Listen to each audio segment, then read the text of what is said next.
Welcome to Kalam study circle. Newspaper articles అనాలిసిస్లో భాగంగా ఈరోజు కొన్ని ఆర్టికల్స్ని చూద్దామండి మనం. సో ఫస్ట్ ఆర్టికల్ వచ్చేసరికి గ్రామీణ ఆర్థిక వ్యవస్థకు వెన్నుదన్నుగా ఆర్బీకేలు. సో ఆంధ్రప్రదేశ్లో 10,641 ఆర్బీకేలను రైతు భరోసా కేంద్రాలు, ఆర్బీకే అంటే రైతు భరోసా కేంద్రాలు. సో రైతు భరోసా కేంద్రాలని మే 31వ తారీఖున అఫీషియల్గా ప్రారంభించడం జరిగింది. ఈ రైతు భరోసా కేంద్రాలు గ్రామీణ ఆర్థిక వ్యవస్థకు అంటే విలేజ్ ఎకనమిక్ సిస్టమ్కి బ్యాక్బోన్గా ఉంటాయి అనేది ఆంధ్రప్రదేశ్ ప్రభుత్వం యొక్క ఆకాంక్ష. అయితే ఈ రైతు భరోసా కేంద్రాల్లో ఓన్లీ అంటే ఎటువంటి సేవలు అందుబాటులో ఉంటున్నాయి, ఎన్ని రైతు భరోసా కేంద్రాలు ఉన్నాయి, ఈ రైతు భరోసా కేంద్రాలు ఎప్పుడు స్టార్ట్ అయినాయి అంటే మే 31వ తారీఖున స్టార్ట్ అవ్వడం జరిగింది. రైతు భరోసా కేంద్రాలు రైతు భరోసా కేంద్రాలకి అఫీషియల్ అడ్వైజర్గా, నాలెడ్జ్ స్పాన్సర్స్గా ఎన్ని అకాడమీస్ ఉన్నాయి, ఎన్ని ఇన్స్టిట్యూషన్స్. సో 11 జాతీయ పరిశోధన సంస్థలు రైతు భరోసా కేంద్రాలకి అఫీషియల్ స్పాన్సర్స్గా ఉన్నాయండి. 11 జాతీయ పరిశోధన శాస్త్రవేత్తలు అంటే వివిధ జాతీయ పరిశోధన సంస్థల్లో పనిచేసే శాస్త్రవేత్తలు అఫీషియల్ స్పాన్సర్స్గా, నాలెడ్జ్ స్పాన్సర్స్గా ఉండడం జరిగింది ఇక్కడ. సో ఈ గ్రామీణ ఆర్థిక వ్యవస్థను ఏ విధంగా అయినా సరే ఈ రైతు భరోసా కేంద్రాల ద్వారా రైతులకు వివిధ సేవలను అందించడం ద్వారా, ఈ రైతు భరోసా కేంద్రాలు రైతులకు వివిధ సేవలు అందించడం ద్వారా రైతు యొక్క ఆదాయాన్ని రెట్టింపు చేయాలి, రైతు పండించిన పంటకు కనీస మద్దతు ధర కల్పించాలి, రైతు ఎదుర్కొనే సమస్యలను ఈ రైతు భరోసా కేంద్రాల ద్వారా సాల్వ్ చేయాలి. రైతు ఏ ఏ విషయాలలో రైతుకి ఎటువంటి అవసరం ఉంటుంది, రైతు గ్రామీణ ఆర్థిక వ్యవస్థలో రైతు యొక్క పాత్ర చాలా ఇంపార్టెంట్. సో వీటిలన్నిటినీ కవర్ చేసుకుంటూ ఈ ఆర్టికల్ ఇవ్వడం జరిగిందండి. సో ఆంధ్రప్రదేశ్లో 10,641 ఆర్బీకేలు రైతు భరోసా కేంద్రాలు మే 31వ తారీఖున ప్రారంభించడం జరిగింది. ఈ రైతు భరోసా కేంద్రాల్లో ఎరువులు, విత్తనాలు, పురుగు మందులు సహా సమగ్రమైన సమాచారాన్ని రైతు ముంగిటే ఉంచడం యొక్క వీటి ఉద్దేశం. కొత్తగా ఏర్పడిన గ్రామ సచివాలయాల్లో అగ్రికల్చర్ అసిస్టెంట్ ఇక్కడ ఈ రైతు భరోసా కేంద్రాలు అగ్రికల్చర్ అసిస్టెంట్ని ఈ రైతు భరోసా కేంద్రాలకు అనుసంధానం చేయడం జరిగింది. 40 మంది సిబ్బందితో రైతు సమగ్ర కాల్ సెంటర్ను కూడా నిర్వహిస్తామని చెప్పడం జరిగింది. అంటే రైతులకు సంబంధించి ఏమైనా ఉన్నా కాల్ సెంటర్ కాల్ చేసి సందేహాలను నివృత్తి చేసుకోవచ్చు. సో దాని గురించి ఇక్కడ చెప్పడం జరిగింది. ఇది మనం AP government schemes, AP agriculture, AP economy ఈ 3 పాయింట్ ఆఫ్ వ్యూలో ఈ ఆర్టికల్ని మనం చదువుకోవచ్చండి. సో రైతు భరోసా కేంద్రాలు, అలాగే ఆంధ్రప్రదేశ్ వ్యవసాయ శాఖ మంత్రి ఎవరు, కురసాల కన్నబాబు గారు, ఆంధ్రప్రదేశ్ వ్యవసాయ శాఖ ఉన్నతాధికారి పూనం మాలకొండయ్య గారు. సో ఇవన్నీ ఈ ఆర్టికల్లో మనం చూసుకోవచ్చు, ఈ ఆర్టికల్ని మనం అబ్జర్వ్ చేయొచ్చు. సో మన నెక్స్ట్ ఆర్టికల్ వచ్చేసరికి పారిశ్రామిక అభివృద్ధి దిక్సూచి. సో యాక్చువల్గా మనకి పారిశ్రామిక అభివృద్ధి, న్యూ ఇండస్ట్రియల్ పాలసీ, కొత్త పారిశ్రామిక పాలసీని కూడా తీసుకురావడం జరిగింది 2023కి. ఆ పాలసీ, కంప్లీట్ పాలసీ గురించి మనం ఇంకొక క్లాస్లో డిస్కస్ చేద్దామండి. అయితే ఈ ఆర్టికల్ దేనికి ఎందుకు వస్తుందంటే ఏపీ ఎకానమిక్ పాయింట్ ఆఫ్ వ్యూలో వస్తుంది. ఈ ఆర్టికల్లో అంటే ముఖ్యంగా ఈ ఆర్టికల్లో మనం ఏం డిస్కస్ చేస్తాము అంటే పారిశ్రామిక అభివృద్ధిలో మహిళలను పాత్ర చేయడం, మహిళా పారిశ్రామికవేత్తలకు పెద్దపీట వేయడము, అలాగే ఎంఎస్ఎంఈ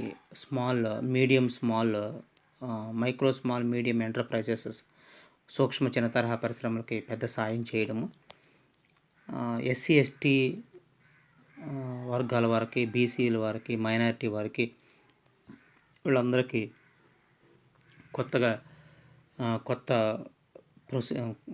కొత్త గైడ్లైన్స్ ప్రకారం లోన్స్ ఇచ్చి పారిశ్రామిక అభివృద్ధి చేసేటట్టు, లేకపోతే పారిశ్రామికవేత్తలుగా తీర్చిదిద్దేటట్టు పారిశ్రామిక అభివృద్ధి జరగాలి. అలాగే ఆ విధంగానే దానికి అనుగుణంగానే న్యూ ఇండస్ట్రియల్ పాలసీని తీసుకురావడం జరిగింది. సో సెకండరీ సెక్టర్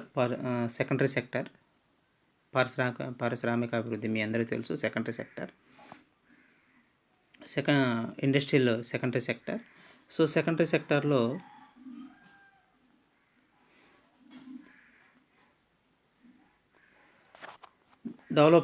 సెకండరీ సెక్టార్లో డెవలప్మెంట్ ఉంటే ప్రొడక్షన్ పెరుగుతుంది. ప్రొడక్షన్ పెరిగితే ఆటోమేటిక్గా పారిశ్రామిక అభివృద్ధి జరిగినప్పుడు ప్రొడక్షన్ పెరుగుతుంది. ప్రొడక్షన్ పెరిగితే ఎకనామిక్ గ్రోత్ పెరుగుతుంది, జీడిపి గ్రోత్ పెరుగుతుంది. So cross domestic production growth కూడా పెరుగుతుంది.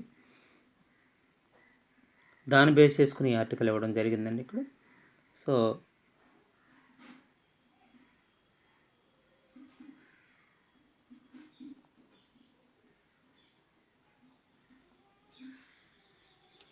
ఈ ఆర్టికల్లో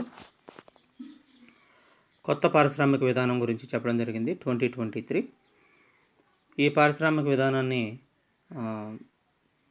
పారిశ్రామిక శాఖ మంత్రి మేకపాటి గౌతమ్ రెడ్డి, ఏపీఐఏసీసీ చైర్పర్సన్ రోజా గారు ఆవిష్కరించారు.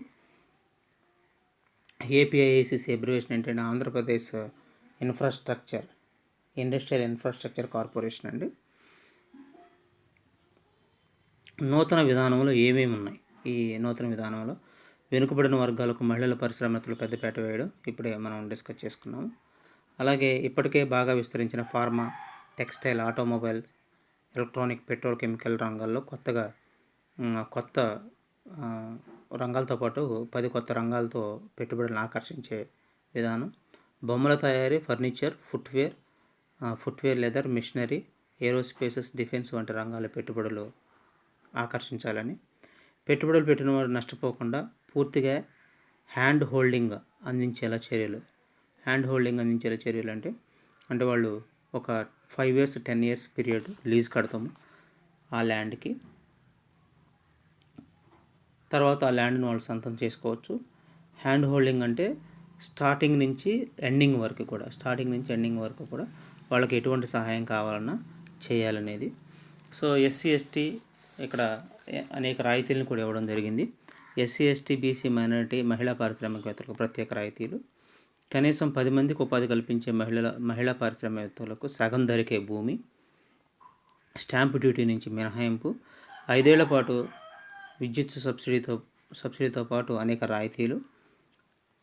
సూక్ష్మ చిన్న తరహా పరిశ్రమలకు 10% స్టాంపు డ్యూటీ, 5 ఏళ్ల పాటు 100% జీఎస్టీ మినహాయింపు ఇవ్వడం, వడ్డీ రాయితీ ఇవ్వడము, విద్యుత్ సబ్సిడీ, నాలా ఛార్జీల్లో కొంత మినహాయింపు, 2000 మందికి పైగా ఉపాధి కల్పించే పరిశ్రమలకు 1000 నుంచి 2000 మందికి ఉపాధి కల్పిస్తే 75%, 1000 మంది వరకు ఉపాధి కల్పిస్తే 50% జీఎస్టీ మినహాయింపు ఇవ్వడం జరుగుతుంది. మెగా ప్రాజెక్టులు వాటి పెట్టుబడులు ప్రతిపాదనలకు అనుగుణంగా రాయితీలు ఇస్తారు. పారిశ్రామిక పార్కుల్లో 16.2% ఎస్సీలకు, 6% ఎస్టీలకు కేటాయిస్తారు. నైపుణ్యం కలిగిన మానవ వనరులను అందించడం కోసం 30 స్కిల్ డెవలప్మెంట్ సెంటర్స్, 30 నైపుణ్య శిక్షణ కేంద్రాలను, 2 స్కిల్డ్ యూనివర్సిటీస్ని డిజిటల్ ఎంప్లాయ్మెంట్ ఎక్స్చేంజ్ ద్వారా ఇక్కడ ఇవ్వడం జరుగుతుంది. సో ఇక్కడున్న పాయింట్స్ అన్నీ కూడా మీకు ఎగ్జామినేషన్ పాయింట్ ఆఫ్ వ్యూ చాలా ఇంపార్టెంట్ అండి. So examination point of view these points are very important. So next article వచ్చేసరికి ప్రభుత్వం ఇళ్లను నిర్మించి ఇవ్వడం అండి. సో ప్రభుత్వం టార్గెట్ వచ్చేసరికి 15 లక్షల ఇళ్ళు నిర్మించాలి. 15 లక్షల ఇళ్ళు నిర్మించాలనేది ప్రభుత్వం టార్గెట్. సో ఇక్కడ ఈ ఆర్టికల్లో ఈ 15 లక్షల ఇళ్ళు నిర్మించడం, ఏ డిజైన్ తీస్తున్నారు, అలాగే ఏ జిల్లాల్లో ఎక్కువ ఇళ్ళని ఇస్తున్నారు. తూర్పుగోదావరి జిల్లాలో 2,40,00,000 ఒక్క 100 ఇళ్లను నిర్మిస్తామని. బాగా లీస్ట్ వచ్చేసరికి విజయనగరం, హైయెస్ట్ వచ్చేసరికి తూర్పుగోదావరి. సో మొత్తము 15 లక్షల ఇళ్ళు. ఈ ఆర్టికల్కి సంబంధించి మనం ఎగ్జామినేషన్ పాయింట్ ఆఫ్ వ్యూలో అబ్జర్వ్ చేయాల్సిన పాయింట్స్ అండి ఇవన్నీ కూడా.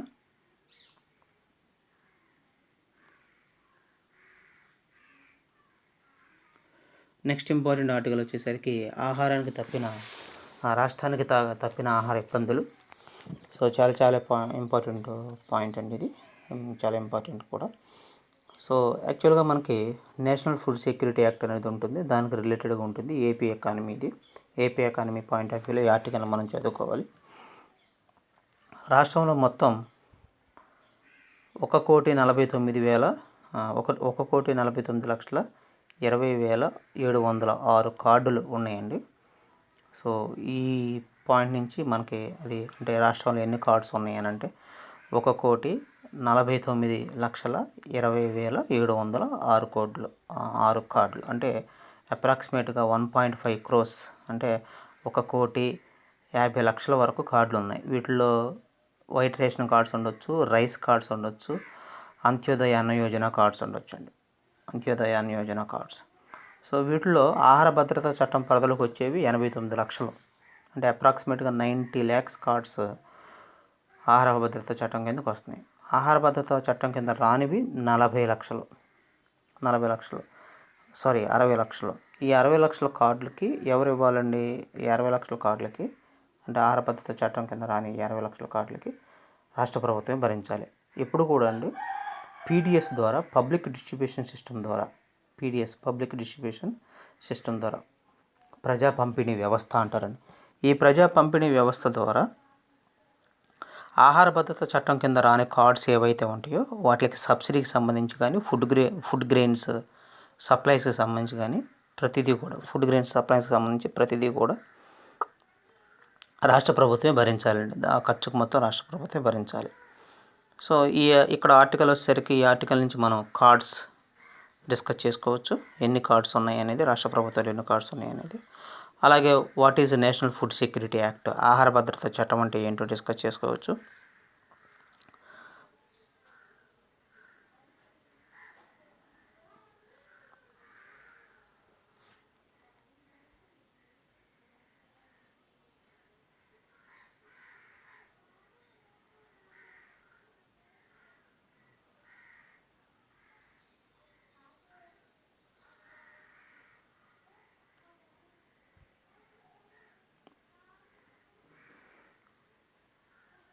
So what national food security act అని 2013 అండి. సో 2013లో నేషనల్ ఫుడ్ సెక్యూరిటీ యాక్ట్ తీసుకురావడం జరిగింది. ఈ చట్టంను 10th సెప్టెంబర్ 2013 2013 సెప్టెంబర్ 10వ తారీఖున తీసుకురావడం జరిగింది ఈ చట్టంను.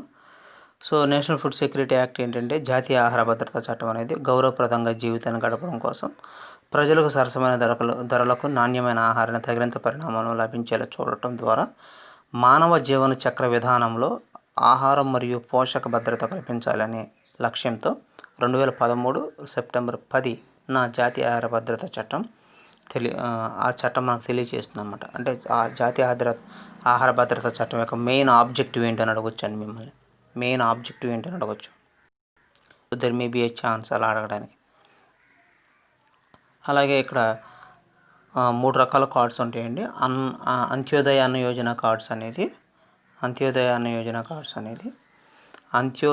అన్న యోజన కార్డ్స్ అనేవి నేషనల్ ఫుడ్ సెక్యూరిటీ యాక్ట్ కిందకి రాని వాళ్ళు ఎవరైతే ఉంటారో వాళ్ళకి ఇస్తారండి, వాళ్ళకి అప్లికబుల్ అవుతుంది అంత్యోదయ అన్న యోజన కార్డ్స్ అనేవి. నేషనల్ ఫుడ్ సెక్యూరిటీ యాక్ట్ అంటే ఆహార భద్రతా చట్టం 2013 కిందకి రాని వాళ్ళు ఎవరైతే ఉంటారో వాళ్ళకి ఈ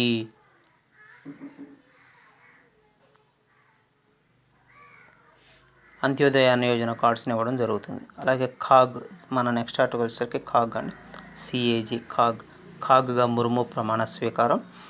controller and auditor general Girish Chandra Murmu గారు బాధ్యతలు స్వీకరించడం జరిగింది, ప్రమాణ స్వీకారం చేయడం జరిగింది. కాగ్ అనేది కేంద్ర ప్రభుత్వం మరియు రాష్ట్ర ప్రభుత్వం చేసే ఖర్చులను ఆడిటింగ్ చేసేదండి. కేంద్ర ప్రభుత్వం మరియు రాష్ట్ర ప్రభుత్వం చేసే ఆదాయ ఖర్చులను ఆడిటింగ్ చేస్తుంది కాగ్.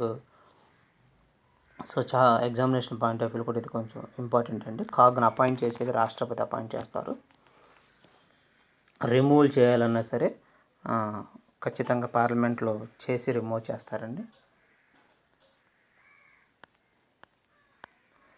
మన నెక్స్ట్ ఆర్టికల్ వచ్చేసరికి కోవిడ్ పోర్లో కీలకం స్వచ్ఛ భారత్. మోడీ గారు పిఎం మోడీ గారు అనౌన్స్ చేయడం జరిగింది. స్వచ్ఛ భారత్ వారోత్సవాలను ప్రకటించడం జరిగిందండి.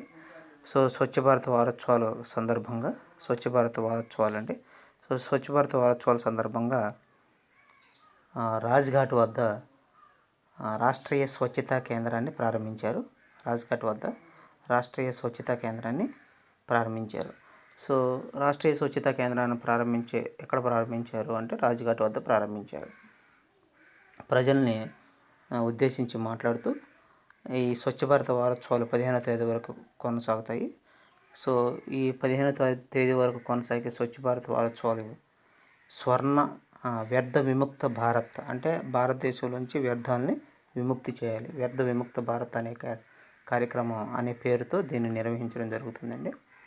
గాంధీజీ గారు చంపారణ్ సత్యాగ్రహం చేపట్టి 2017కి 100 సంవత్సరాలు కంప్లీట్ చేసుకుందండి. యాక్చువల్గా 1917లో చంపారణ్ సత్యాగ్రహం మొదలుపెట్టారు. మోస్ట్ ఇంపార్టెంట్ అండి. సో చంపారణ్ సత్యాగ్రహం చేసి 100 సంవత్సరాలు కంప్లీట్ అవుతున్న సందర్భంగా క్విట్ ఇండియా ఉద్యమం ప్రారంభమైంది ఆగస్టు 8వ తారీఖునండి. సో క్విట్ ఇండియా ఉద్యమం ప్రారంభమైంది ఆగస్టు 8వ తారీఖును పురస్కరించుకొని ఈ కార్యక్రమం చేసినట్టు భావించారు. అంటే ఇక్కడ మీరు ఖచ్చితంగా చంపారణ్ సత్యాగ్రహం మోడర్న్ హిస్టరీలో చంపారణ్ సత్యాగ్రహం గురించి తెలుసుకోవాలి, క్విట్ ఇండియా మూమెంట్ గురించి తెలుసుకోవాలి. అలాగే చంపారణ్ సత్యాగ్రహం తర్వాత క్విట్ ఇండియా మూమెంట్లో ఆంధ్రప్రదేశ్ క్విట్ ఇండియా మూమెంట్ ఎలా జరిగిందో కూడా తెలుసుకోవాలండి. ఇవన్నీ మీకు ఎగ్జామినేషన్ పాయింట్ ఆఫ్ వ్యూలో ఇంపార్టెంట్. ఆంధ్రప్రదేశ్లో క్విట్ ఇండియా మూమెంట్ ఎలా జరిగిందో కూడా తెలుసుకోవాలన్నమాట. ఎగ్జామినేషన్ పాయింట్ ఆఫ్ వ్యూలో అన్నింటిలో important. So quit India moment ఎప్పుడంటే ఆగస్టు 8వ తారీఖు 1942వ సంవత్సరము. ఉప్పు సత్యాగ్రహము దండి మార్చ్ అంటారండి 12th మార్చ్ 1930. చౌరీ చౌరా సంఘటన 4th ఫిబ్రవరి 1922.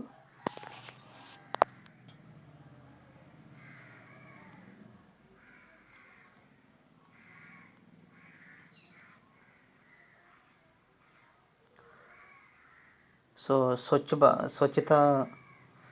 భారత్ వారోత్సవాలు అనేవి వారం రోజుల పాటు నిర్వహించడం జరిగిందండి.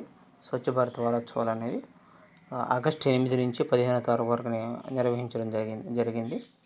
ఆగస్టు 8 నుంచి 15వ తారీఖు వరకు స్వచ్ఛ భారత్ వారోత్సవాలు నిర్వహించడం జరిగింది. దానికి సంబంధించిన చాలా ఇన్ఫర్మేషన్ నేను ఇక్కడ ఇచ్చానండి, మీరు చూసుకోవచ్చు. దీని పీడిఎఫ్ని మీరు కిరణ్ సార్ గ్రూప్స్ అఫీషియల్ అనే టెలిగ్రామ్ ఛానల్ నుంచి కూడా మీరు డౌన్లోడ్ చేసుకోవచ్చు. కిరణ్ సార్ గ్రూప్స్ అఫీషియల్ అనే టెలిగ్రామ్ ఛానల్ నుంచి కూడా మీరు డౌన్లోడ్ చేసుకోవచ్చు. దీని గురించి లేటెస్ట్ ఇన్ఫర్మేషన్ కూడా మొత్తం ఇక్కడ ఇవ్వడం జరిగింది.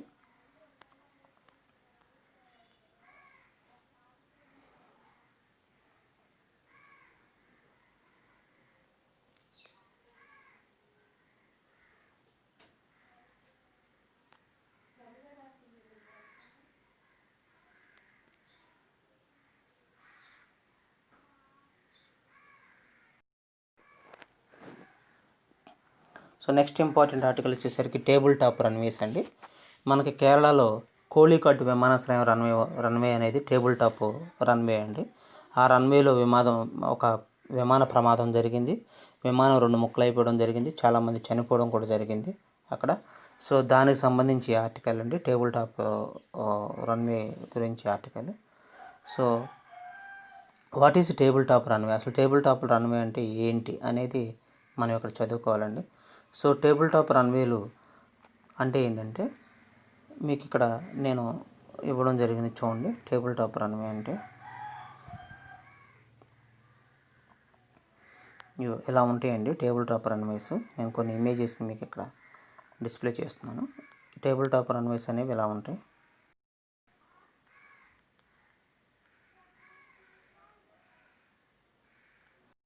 సో టేబుల్ టాప్ రన్వే అనేది ఎలా ఉంటుందంటే చుట్టూ ఉన్న ప్రదేశం కంటే ఎత్తైన తలంపై నిర్మించిన ఇలాంటి రన్వేలను టేబుల్ టాప్ రన్వే అంటారండి.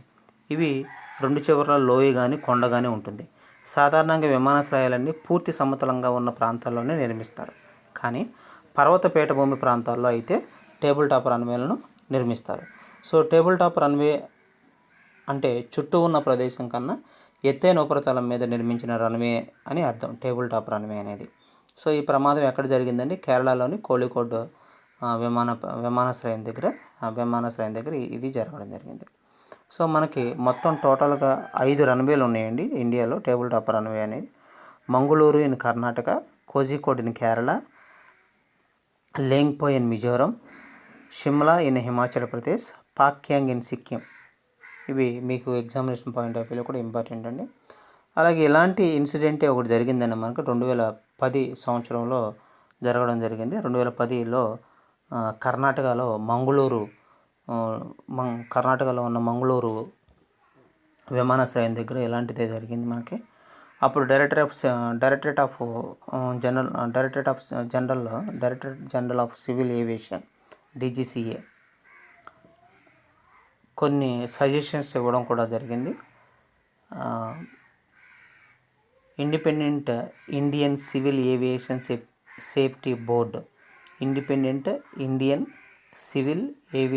సేఫ్టీ బోర్డ్ అనేది ఒకటి ఏర్పాటు చేయాలని రికమెండ్ చేయడం కూడా జరిగింది. అలాగే CASAC అంటే civil aviation safety advisory council, మీకు అబ్రివేషన్స్ అడగవచ్చు, అందుకోసం నేను ఇక్కడ ఇవ్వడం జరిగిందండి. నెక్స్ట్ ఆర్టికల్ వచ్చేసరికి స్మార్ట్గా సబ్స్టేషన్స్ అంటే మనకి విద్యుత్తును పంపిణీ చేసే డిస్కమ్స్ ఏవైతే ఉన్నాయో ఆ విద్యుత్తును పంపిణీ చేసే డిస్కమ్స్ నెట్తో అనుసంధానం చేయడం అనమాట. అంటే ఎక్కడైనా ప్రాబ్లం వస్తే ఆటోమేటిక్గా ఇంటర్నెట్ ద్వారా తెలుసుకోవచ్చు. వెంటనే ప్రాబ్లం ఎక్కడ ఉందో తెలుస్తుంది కాబట్టి ఆటోమేటిక్గా అక్కడ మనం ప్రాబ్లమ్ని ఐడెంటిఫై చేసి ఈజీగా ఆ ప్రాబ్లమ్ని సాల్వ్ చేయొచ్చు. అలా చెప్పేది మీకు ఆ విధంగా చెప్తుంది ఇక్కడ smart substations. So friends, these are the articles. ఈ ఆర్టికల్స్ మనం ఈరోజు ఈ వీడియోలో డిస్కస్ చేసాము.